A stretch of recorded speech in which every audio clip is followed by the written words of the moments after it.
Bonjour à toutes et à tous et bienvenue sur ma chaîne. Aujourd'hui, on se met à l'heure chinoise puisque j'ai reçu ce colis qui vient de Chine.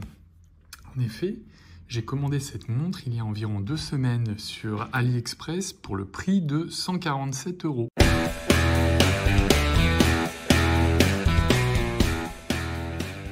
On va voir ensemble ce qu'elle a dans le ventre, cette montre hommage.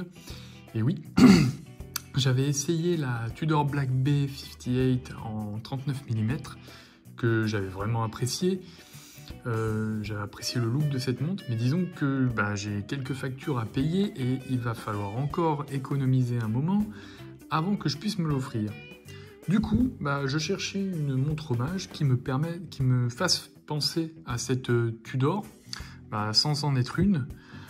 J'ai d'abord regardé chez San Martin et Pagani Design, mais je sais que certains d'entre vous apprécient ces montres. Moi, je suis pas très fan de leur logo.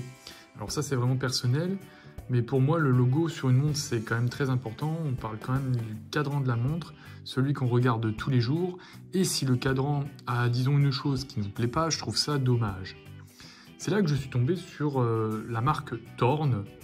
Alors d'abord, ce qu'il faut savoir quand on la reçoit, c'est une très belle montre, mais le gros point noir, c'est le bracelet.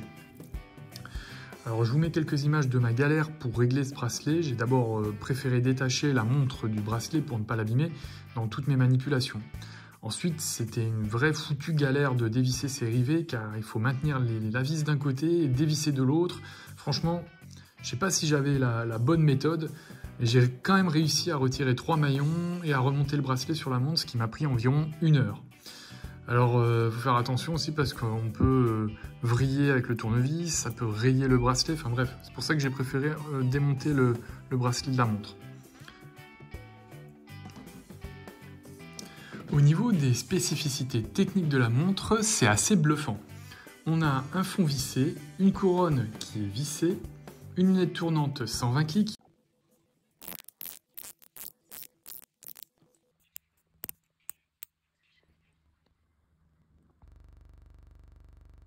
un boîtier en acier poli 316L. Elle est équipée du mouvement NH35, ce qui veut dire que quand on tire la couronne, on a un clic pour la date qui ne sert à rien. Pour rappel, le NH35, c'est le clone du 4R35 que l'on retrouve dans la Seiko 5 et la plupart des Seiko automatiques entrée de gamme.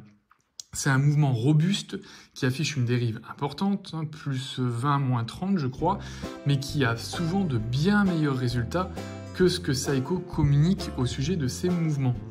Niveau esthétique de la montre, le boîtier est brossé sur les côtés, on a un joli polymiroir sur la tranche, le fond vissé n'a pas de gravure, l'insert de lunettes est en céramique, le boîtier fait 38 mm de diamètre avec un verre de 30 mm de diamètre et une lunette de 4 mm.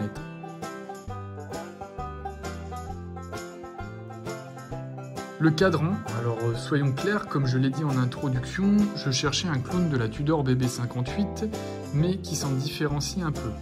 Là c'est le cas, on a un triangle rouge à 12 heures avec le pipe lume, on voit que c'est un peu moins bien réalisé évidemment que chez Tudor. Ce qui frappe aussi, ce sont les index lumineux qui sont plus petits par rapport aux aiguilles. Ça met en avant les aiguilles par rapport au cadran. Et on a l'inscription en doré 200 mètres et automatique, ainsi que le logo Thorn.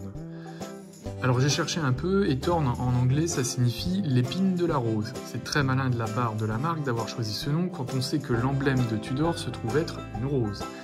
Le logo est aussi sans ambiguïté par rapport à l'hommage à Tudor. Il s'agit d'une rose vue de haut. Ils auraient pu pousser jusqu'à la couronne siglée, mais la couronne est ici non siglée. Je trouve la montre correctement proportionnée par rapport à mon poignet de 6,5. Pour les petits poignets, 38 mm pour une plongeuse, c'est vraiment l'idéal. Pas étonnant que Tudor ait sorti sa Black Bay 54 en 37 mm que j'ai hâte d'aller essayer. En tout cas, c'est une montre que j'apprécie de porter au quotidien et qui est bien réglée. J'ai vu d'autres vidéos où certaines personnes trouvaient des poussières sur le cadran, j'ai bien regardé et je n'ai rien vu. À ce jour, ce que je garderai comme point négatif de cette montre, c'est le bracelet. Prévoyez minimum 1 heure pour le régler, sinon passez directement sur un atto ou un bracelet en caoutchouc. Et les maillons qui sont un peu tranchants. Voilà, ces maillons-là, là, c'est vraiment un petit peu tranchant. Bon. Voilà, j'espère que cette vidéo vous a plu. Je vous tiendrai informé de l'évolution de cette montre, mais aujourd'hui, je peux vous dire que pour le prix que j'ai payé, c'est pour rappel 147 €. C'est incroyable ce que cette montre vous donne. En tout cas, n'hésitez pas à liker cette vidéo et à commenter, donner votre avis sur cet hommage. Et puis vous, est-ce que vous avez d'autres montres hommages? Et n'oubliez pas, si ce n'est pas déjà fait, de vous abonner. À bientôt!